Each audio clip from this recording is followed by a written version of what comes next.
Welcome back to Talking Sports with Dan and Hay. My name is Hayden Steinhardt. I'm here with Dan Zielinski for part two of our April 27th podcast. We're going to be talking about the upcoming NFL draft tomorrow night. So, first question for you, Dan. What team do you think? Obviously, there's quite a few teams in there in full rebuild mode, like the Jets every season, but what team do you think has the most to gain or lose in tomorrow's draft? That's kind of on the tipping point for their season, their future, the next 3 to 5 seasons. Yeah, that's a good question because, like you said, Giants have two picks, Jets have two picks. A lot of teams actually have multiple picks in the first round. So, a lot of teams with kind of a lot to gain potentially. But I still think Jacksonville Jaguars, I know they're picking first overall. This is the second year in a row they're picking first overall. And really, the last 10, 15 years, they've been pretty much close to the top in the draft, top 10 for the most part. Besides that one year they went to the AFC Championship with Blake Bortles. I really think they have to hit on this pick. They don't necessarily need a home run pick. They need just a guy who can come in and be a contributor pretty much right away and just be that high floor guy who you can count on producing for the next 10, 15 years. And that's why I think they should take Aiden Hutchinson, the defensive end out of Michigan. I think that's pretty much a safe pick. I think he's going to be a quality contributor. He might not be a superstar like some of these guys, these edge rushers, but I think he's going to be a guy who can be a starter and be a starter for a long time. Yeah, that's interesting you said that because I know looking at all the mock drafts, they're pretty much torn between them drafting an offensive lineman or is it I think Travion Walker out of Georgia, Yeah, the other edge rusher high risk. who is kind of a higher risk player but has a little bit more of that athleticism and a little bit less of the kind of fundamental talent that Aiden has. And I agree with you. I don't know why this is really up for discussion. I mean, Aiden Hutchinson was nothing short of a superstar for Michigan last year, and quite frankly, the Big Ten is it's no secret they're known for producing offensive line talent, and he's going up against that talent every single week last season and just really dominated everybody. I mean, he had 3 sacks against Ohio State alone. And I know Walker's obviously put up good numbers for Georgia too in a very competitive SEC, but I don't think they can go wrong either way.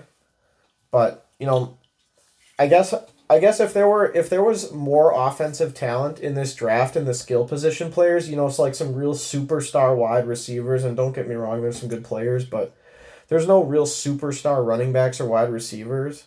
I would think that Jacksonville would consider taking one of those guys instead of an edge rusher if they were available. Just because I mean, you've got you've got Trevor Lawrence who played okay last year at Yeah. best. I mean, not great. I mean, their offensive line is okay.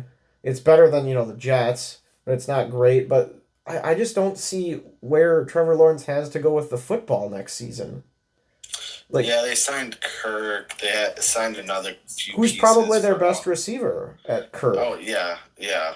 Which, I mean, you've got what's Laviska insane. Shenault, who catches every football that's thrown his way, but he's not going to have, breakaway speed. And in the NFL, running routes, only gets you so far because the corners are so much more talented. I mean, he got away with that at Colorado, but he obviously didn't get away with it last season, barely started.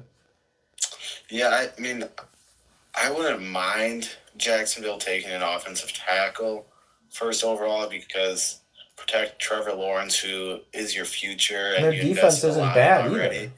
But I think it's easier to find offensive linemen in free agency for a cheaper price. I mean, obviously those high end guys cost a lot, but I think you can get some offensive linemen that maybe fit your system and maybe just need a little bit development done or taking a little bit of a risk. You can get those guys for a little bit more affordable.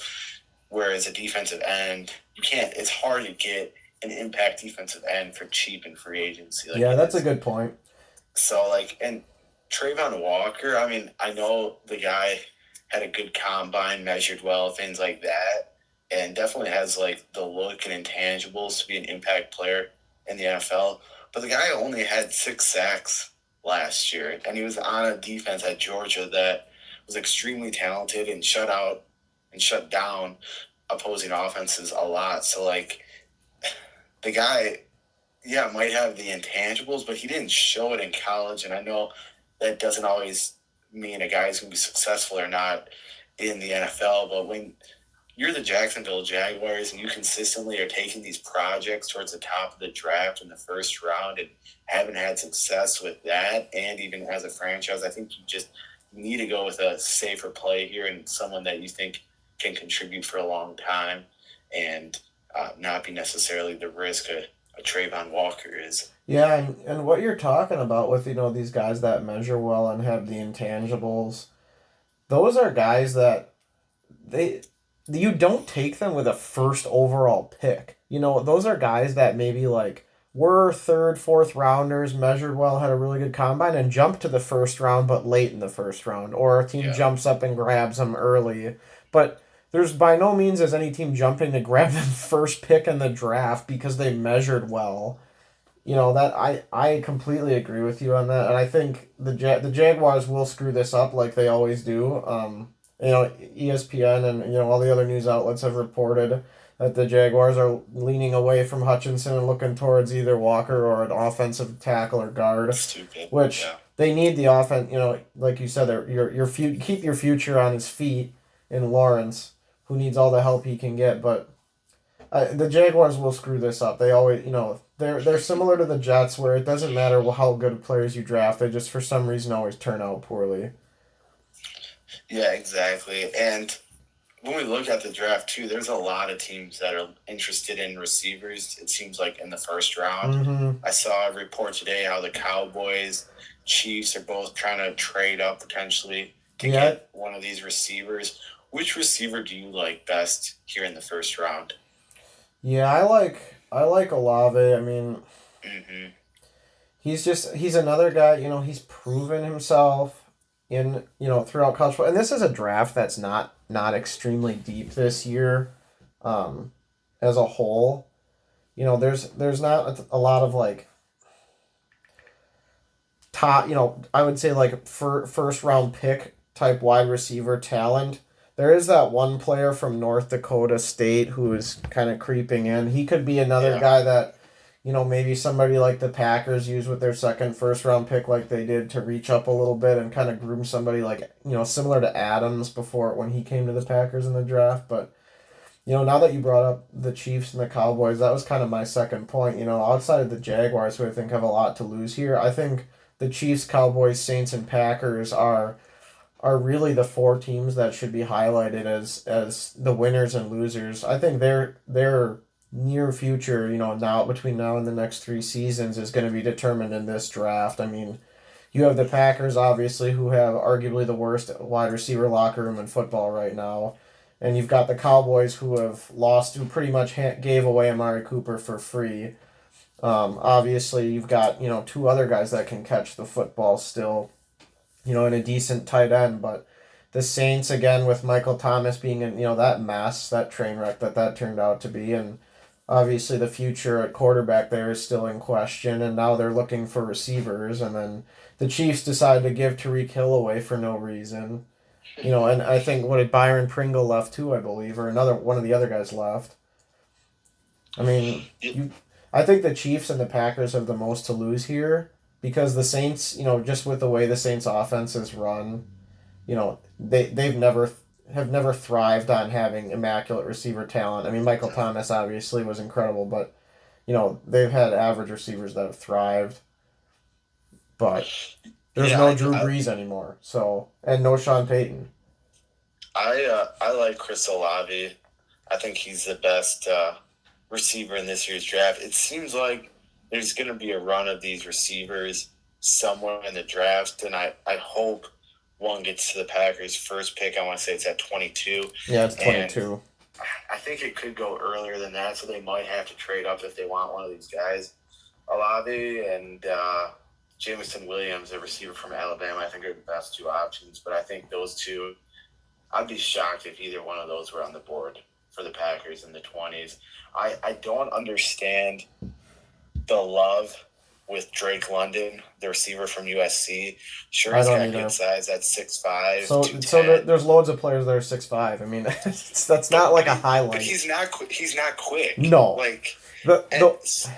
Yeah. So he's like there's some mock drafts that have him as the number one receiver going in the draft. And it's like, give me the deep threat. Give me Jameson Williams. Alabama's kind of turned into Or one of Traylon those Burks is a good factories. option from Arkansas. Yeah, Because he's big. I mean, yeah, okay, we can't use that as a tangent. We just discussed that 3 seconds ago. But he catches everything. He's got really soft hands for his size, but he's big, not tall big. Like he's a big, like a Calvin Johnson big, like big bodied guy that can like jump over you and get you out of the way as a corner.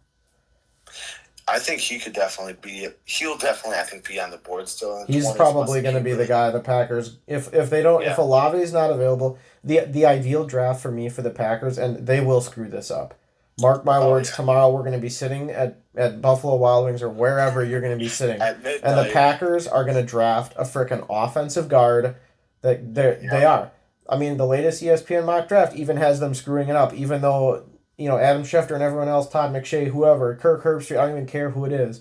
They have them saying they're going to pick a receiver. The latest mock draft still goes, no, they're going to screw it up. They're going to pick a tackle, and they're going to waste it away. And then, or they're going to trade down. They'll find a way to trade down and draft like 6 receivers in the 5th and 6th round like they always do. And then pray to God they groom one. Yeah, and then they'll take a corner in front too, just for laughs. Yeah, I think they definitely use one of these first-round picks on an offensive line. Why? I don't think they should, but I think that's what they're going to do. We just discussed this. You can find offensive line late late rounds, and offensive linemen, quick feet and first step and stuff can be taught. Size, there's loads of guys that are 6'6", 320 pounds in college. That's not a problem. It's not size. I got this radical idea. The Packers should take receivers with both their first. That was where I was going with my ideal draft, and the ideal draft would be that that Olave is available to the Packers at their 22nd pick. Which, if he is, I don't know what I would do, because now you've got Traylon Burks, you got Olave, you got Jameson Williams. I mean, you got the whole allotment buffet. We're sitting right in front of you. What do you pick? In my opinion, take Olave because he's fast. He's a home run guy, but he runs good routes. He might not be the biggest dude, but you can always in the NFL they can bulk him up, not a problem. My Hayden's ideal draft would be the Packers take Olave at 22, and they get Jameson Williams at 30 or 29 or whatever their second pick is. Yeah, that would be my ideal draft because someone's gonna take Traylon Burks. Dream, but it might be, but. If they get Traylon Burks and then get Williams, that would be fine with me too. That's a win. I guess it's just a win for me if they take 2 receivers, because I know they're not going to. I don't think they have a choice. They have to take one, and I think then you have to maybe. Do they though? Because that back office really likes to play with that. Well, or get one in the first round and one in the second round. Or, however. An even better alternative would be the Packers give up both their first round picks and they get Deebo Samuel. That would be a fine alternative with me. I could live with that. However, he does not fit. Deebo, I love him, but he doesn't fit in their offense. He doesn't fit in their offense. Because they have two. Because he plays out of the running back position half the time in the receiver position. I don't think he wants to do that. Does he? I think he wants to be a receiver. But my point is, you can't afford to pay him. That's part of the reason why they can. So long. I don't know. They can. Because can't have Rodgers and a receiver making that kind of money. You think they were about to tag Adams for $21 million for 1 year? You know what kind of cap hit that's going to have? I mean, if they sign him to what they would have to do is they'd have to sign him to a 5-year deal. That's what it would have to be. But why would Deebo want to sign a 5-year deal if Rodgers is going to retire after 1? I mean, right. But Deebo did say that the Packers and the Cowboys were his second 2 options to I forget who the leader was. It was the Jaguars, wasn't that the leader? Or the Jets? The Jets. The Jets is the leading option for him. Jets, okay. Which I would understand. The Jets. He would fit in there. I mean, they need a guy that can play, mostly receiver and slide in at running back. But for me, the Packers, he's not a good fit. I know everyone thinks that he's a stud, but he's not. I mean, he's not a good fit. If the Jets would give up their 2 first-round picks, I could see them doing that because they need to get some star talent on that team in New York. I mean, both those New York teams have been disastrous for the last 5 years or so. Where that would be a disaster is if on draft night is if Debo Samuel gets traded to the Jets would be an absolute disaster because the 49ers are going to get 2 first round picks ahead Yeah, of the that's what I mean. Packers, and who do you think they're going to pick? Yeah, well, that's what I mean. I think from the Jets' perspective, I wouldn't fault them for going after Debo. Get some star players and their guaranteed talent. But I think if the 49ers end up with 2 more first-round picks, watch out. I think the 49ers are the best team maybe by far in the NFC. I don't think they're the best team by far in the NFC because of their quarterback question. That automatically puts them out of contention for me. But I'm saying if Debo does go to the Jets and the 49ers pick up both of those first round picks, what do you think they're going to draft? They're going to draft receivers, which is an absolute catastrophe for the Packers. Because now you've got a team that's in the Jets who would not have taken 2 receivers in the first round, probably not even 1 receiver in the first round at all ahead of the Packers, and now you have 2 other guys, Traylon Burks and most likely Olave and Burks or Williams, who are now unavailable, and then you've got the Saints, the Chiefs, everyone else trying to trade up to get those last few. I mean, the Packers are going to, like I said, they'll find a way to screw this up. They will. Oh, yeah. Heck, they might take a running back. Oh, yeah, just what we need, another big-bodied running back. Running back and cornerback or offensive guard from A&M and a cornerback. I could see this coming. I could see the Packers. It comes to the 22nd pick and there are none of those 4 receivers available, and I'm going to be so upset if they pick Drake. I will be so upset.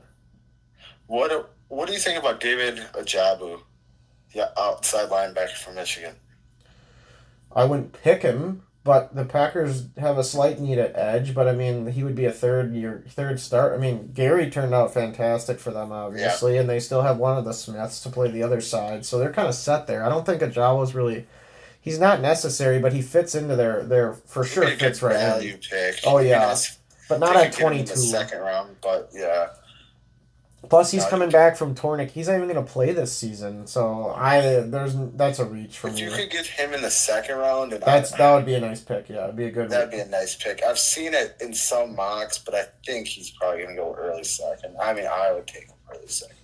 What about another big topic, which I'll give you my thoughts after you say yours? The quarterbacks. Quarterbacks are going to go in the first round. I don't know why, but who's the best quarterback in this year's draft, and who do you think's all going in the first round? This is for teams that need a quarterback and are depending on the quarterback position in this draft. It's just such a shame. It really is, because their needs are just absolutely not going to be met. I mean, it's really sad because the fact that you're not even talking about a quarterback potentially being taken in the first round is ridiculous on its own. But to me, it's, I don't know. I mean, you pretty much have 2 guys. You've got the Liberty quarterback and you've got Pitt's quarterback, Malik right? Willis and Pickett. Yeah. Yep. You've got Pickett and Malik Willis, and Pickett had a horrible hand measurement, which take that or leave it, however you feel. Yeah. Pickett is the better quarterback in terms of just brute accuracy and ball placement. Obviously Malik Willis, uber athletic guy. But again, here's my thing. We've seen the uber athletic quarterback a billion times here.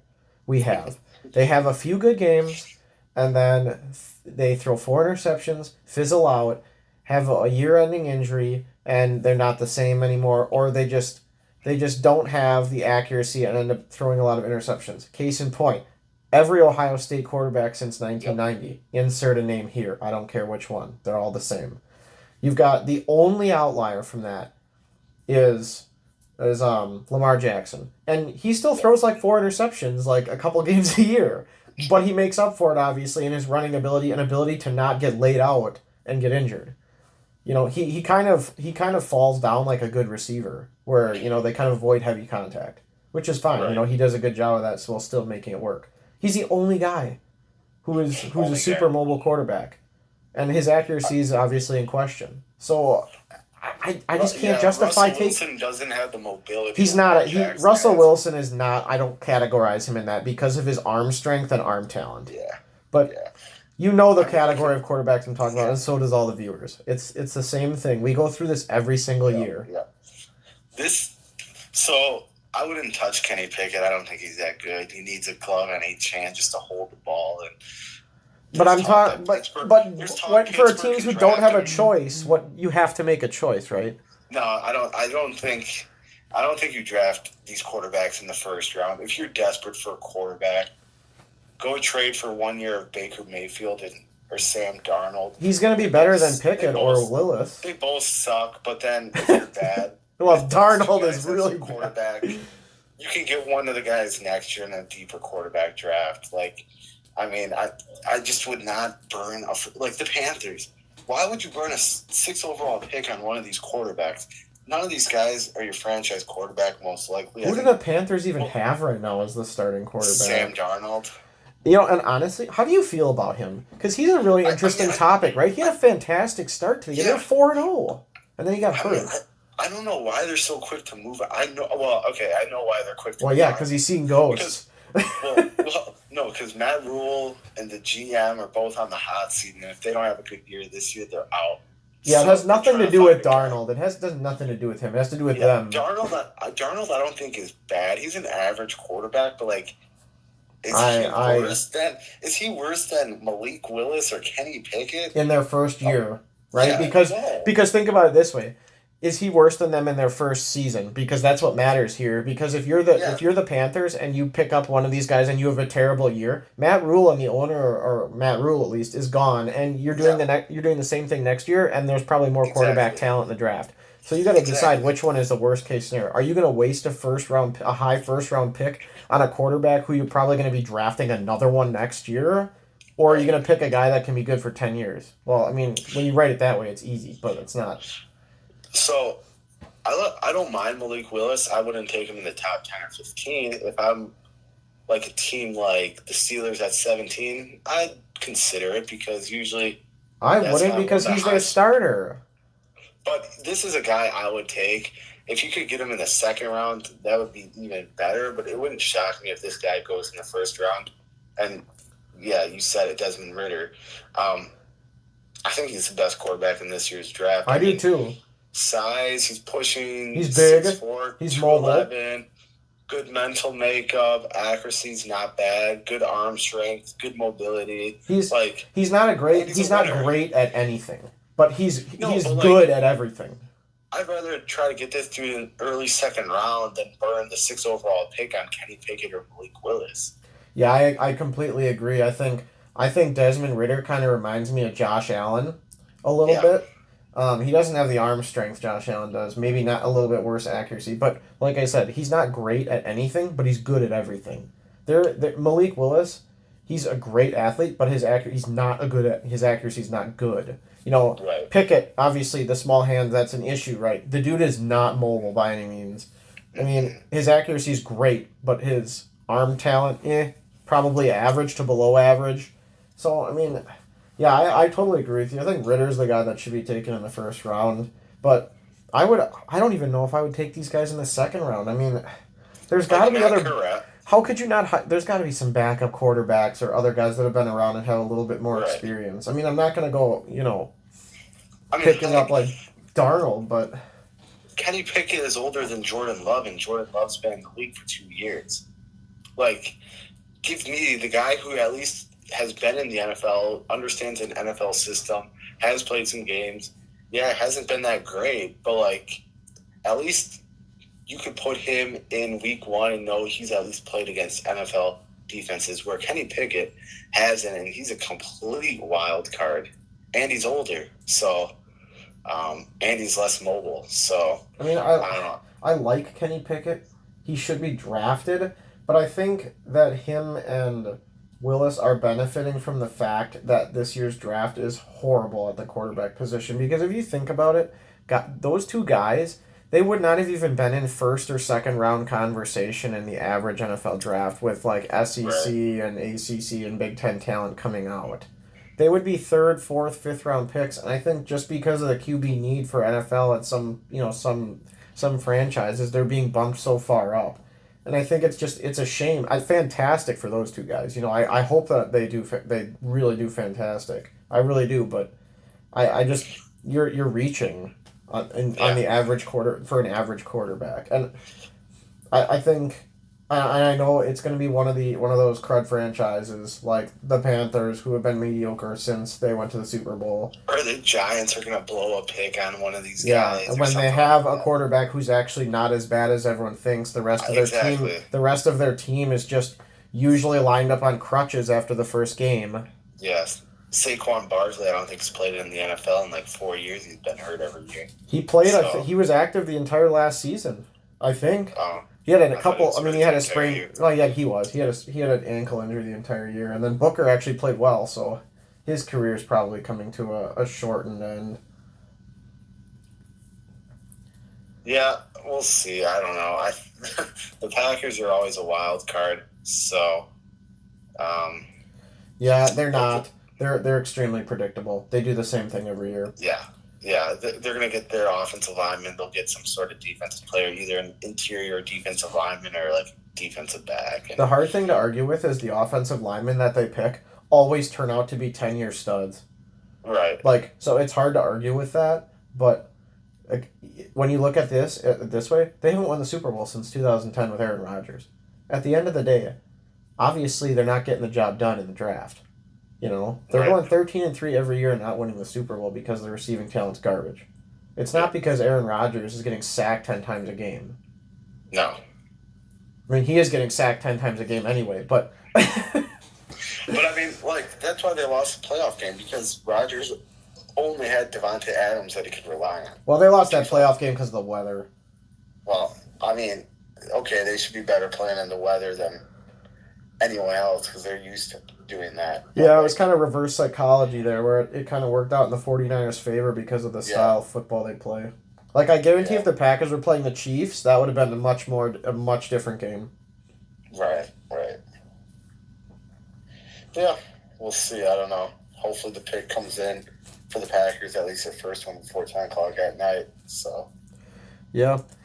Yeah, and with that, we'll wrap up the episode. We're on season 1, episode, I don't know what, something. Between 8 and 15 something. at somewhere at this point, you know. So, Yeah, yeah, we will be back, though, with a post-draft analysis recording, I'm sure, you know, either probably early next week or late this week after the first few rounds, and we'll be here to tell you that we were right and the Packers blew it. But, you know, hopefully we've got some more interesting things to talk about with that. But with that, we'll end. Well, this is the Talking Sports with Dan and Hayes show. Follow us on Instagram, Facebook. We're on YouTube. Listen to us on Spotify. We appreciate the viewership.